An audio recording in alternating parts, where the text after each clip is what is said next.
This show is about the beauty of trying experiments in life, but let us experiment? My immigrant parents didn't teach me that. They said, these are the rules in America. Study hard in high school, get into a good college, go to grad school, join a company. That's the route to success. But since then, I've learned there are many other ways, and maybe they are better. This group of young entrepreneurs has concluded that. Radha Agrawal runs several businesses, including this one that makes money by selling tickets to early morning dance parties. Life's a game made for everyone, and love is the prize. So Alex Banayan left USC to try experiments. Did I get your name right? One was talking his way onto the Price is Right TV show where he won big money.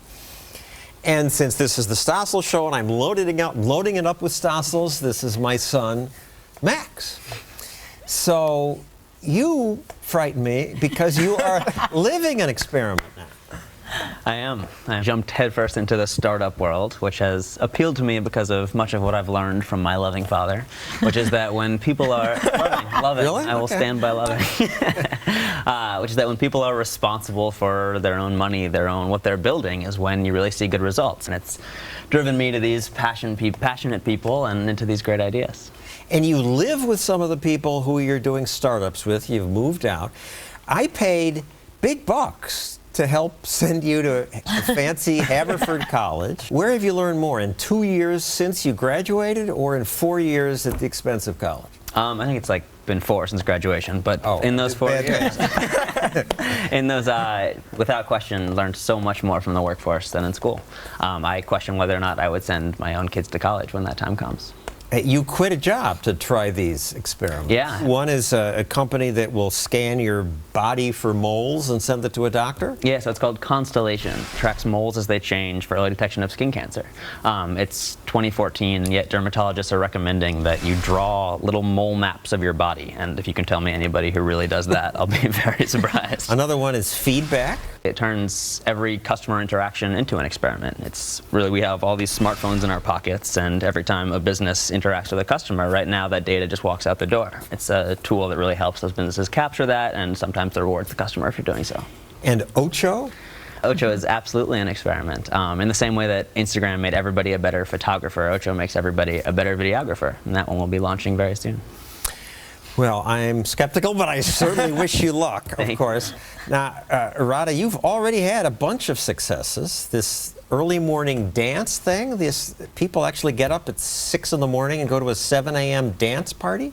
Yeah, it was one of those things that we started out as an experiment. I think all of us are looking for exciting ways to continue that that nightlife mentality, but do it in a wholesome way. And so we said, what if we started this experiment and launched this early morning party called Daybreaker, where people break the day at 7 a.m. and dance their faces off before work starts, and drink coffee, tea, green juice in lieu of alcohol, and mix and mingle with like-minded entrepreneurs or artists. People pay $20 a head? 25 bucks a head, yeah. And it's growing? It comes with a lot. And yeah, it's growing tremendously. We're launching all over the world. We have calls from New Delhi, calls from Tel Aviv, Japan, Tokyo, all over the world. Now, if you think Radha looks familiar, it's because her twin sister was once on this show. Together, they started a business called Super Sprouts that promotes vegetables to kids. They get celebrities to play along. Here's Shaquille O'Neal. My favorite vegetable is broccoli because it makes me super strong. What's your superpower? Come on, no kids are going to eat a vegetable because he does that. You wouldn't tell me that if you weren't playing with Colby Carrot over here, that you wouldn't think about eating a vegetable. See, Colby Carrot has super sight because carrots are good for your eyes.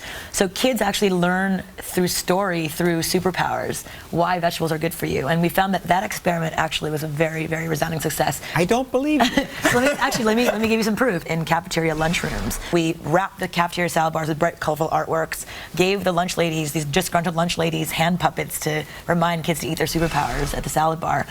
Footsteps from the lunch line to the salad bar with a TV screen next to it. And Cornell sent researchers to actually measure the before and after effects. And it was a 250% increase in children eating vegetables because of our experiment and our program. Alex, he says you're one of the most experimental people in the class. You left college to go work, and you talked your way onto The Price is Right. I'd never seen a full episode before going on, but I'd seen clips of it and how hard could it be. I pull an all-nighter the night before final exams, figure out how the show works, realize there's a little loophole in the statistics, focus my energy on that, went the next day, executed my strategy, won the entire Showcase Showdown, won a sailboat, sold the boat, and that's how I funded my book. And for your book, you're interviewing famous people, and you've actually gotten to Lady Gaga and Bill Gates? Well, it wasn't easy. So you just keep writing emails? No, so there's some ways you can experiment. I've done cold emails and it's worked. Done cold emails and it doesn't work. Warm introductions, I've chased people down the sidewalk. What do you mean chase people down the sidewalk? For Peter Guber, the former CEO of Sony Pictures, he had just finished a speaking engagement. He So clearly... then you're a stalker. Wasn't he kicked off? Well, do you know what the difference between a stalker is and me? Intention. And one of the things that you guys do with dozens of your other friends experimenting is Burning Man in the desert. Oh, yeah. What's the point of that experiment? You have all these people that are coming into one place, and they build these remarkable art pieces, and it's all based on the idea that at the end it comes down and it's burned down. So it's very much about the process and not the outcome, which is very different than the world we live in, and it creates this sort of very interesting and very friendly, community-driven world. Well, thank you, Max, Rada, Alex, and the Super Sprout. Go eat your Max. vegetables. Next. Next. Yeah, where's your... The smartest Stossel in the family.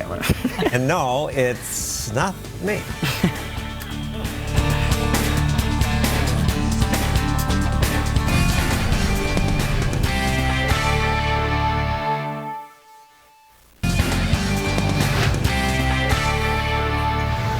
Let us experiment. Well, here's the result of one experiment. A scientist discovered how your cells crawl. Did you know that they crawl? Here's video of a white blood cell chasing after germs. Those are the smaller black dots you see there. The white blood cell crawls and chases until finally it eats the bacteria, grabs it and eats it. Hooray, your blood cell doing this is why you're not dead. The person who discovered how this process works happens to be my brother, Dr. Tom Stossel. How many lives have you lengthened through this discovery? Not a single one. Made no difference. Made no difference. So you kept experimenting. Absolutely, absolutely. And in doing this, you sometimes work with drug companies, pharmaceutical companies. And biotechnology companies, that's the only way it can be done. There's no other way. But I'm now told that this is a horrible conflict of interest. You're a Harvard researcher. You supposedly just want to get the information, but the drug company just wants to make money. Both are true. I want to get the information, drug company wants to make money, and guess what? Everybody benefits. But you say there's a war against this now. I call it the conflict of interest mania. Mania meaning what? It has no substance. It's just made up. It's taking what is normal competition, normal controversy, and turning it into a witch hunt. Well, aren't there all these cases where researchers doctor their work in order to sell some drug, and drug companies push drugs that aren't good for us? Well, actually there aren't. That all the cases of scientific fraud where researchers have made things up, they've had nothing to do with industry. This was just people like you, researchers, trying to advance their own careers. Yeah, or for reasons you can't even fathom, because success in science is when other people can reproduce your work. And stuff you make up, people can't reproduce.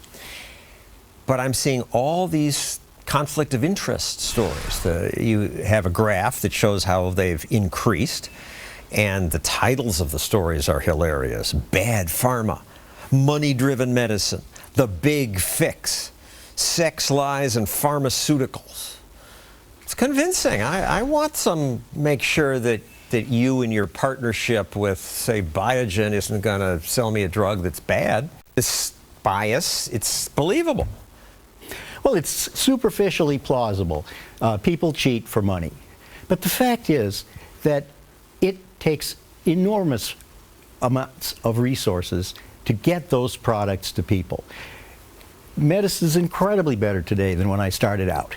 And it's too bad that the medical products industry, the drug companies, the device companies, have let themselves be blamed for bad things they didn't do, and they've let doctors, hospitals, medical journals, medical schools take credit for the good things they've done. Now, all those things are important. Yeah, I thought that's where the innovation came from medical schools and government-funded research. Well, I've had government-funded research my whole life. I've been panhandling off your tax money, and it's great. It's important. But the vast predominance of what gets products to patients comes from the private sector.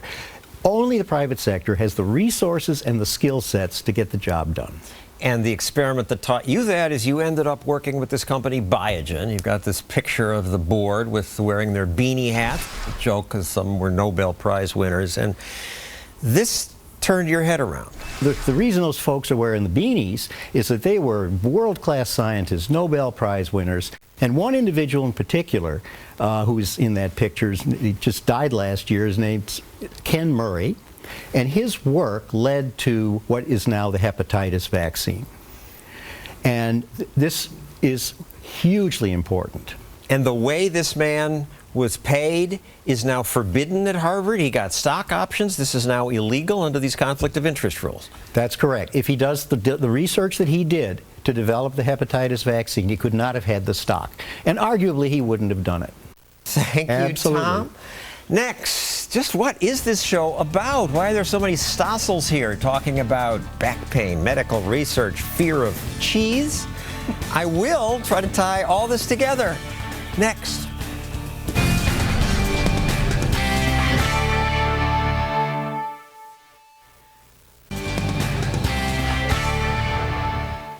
Here I am hosting this TV show. I've had a 40-year career in journalism, and yet, how did I get here? I never planned to be a reporter. I wasn't a good public speaker. I'm kind of shy, and I stutter. So again, why am I here? Because of experiments. I planned to become a hospital manager. I was accepted by the Graduate School of Hospital Management at the University of Chicago. Yippee! But before I went to grad school, since I was sick of school, I took a year off. I went to lots of job interviews. Seattle Magazine offered me a job doing bookkeeping. I accepted, but they went out of business. Then someone offered me a job working in a TV newsroom. That too was an experiment. I'd never even watched TV news. I never took a journalism course. In retrospect, having no formal training probably helped me. TV news was inventing itself then, and I was open to new ideas, more willing than my professionally trained colleagues to experiment. So I did well in a profession that was barely invented when I was in school. Tonight I was surprised when my own son said this. I question whether or not I would send my own kids to college when that time comes. The world has changed, but I think he's right. By the time that time comes, most four-year colleges will probably be history. There'll be cheaper and better alternatives created by people who tried experiments. I tried one experiment earlier on this show. That happiness researcher injected the hormone oxytocin into a nasal spray and then gave me about 10 hits of the stuff. 3, 4, 5. Big breath. Research suggests extra amounts of the hormone can make people feel happier.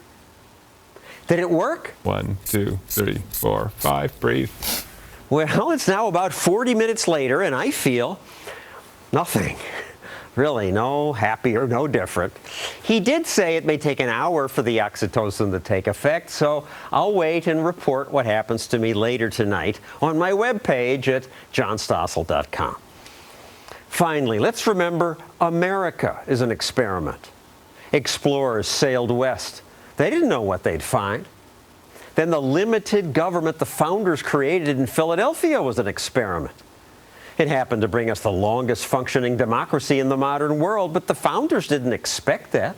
George Washington said he didn't expect the Constitution to last 20 years.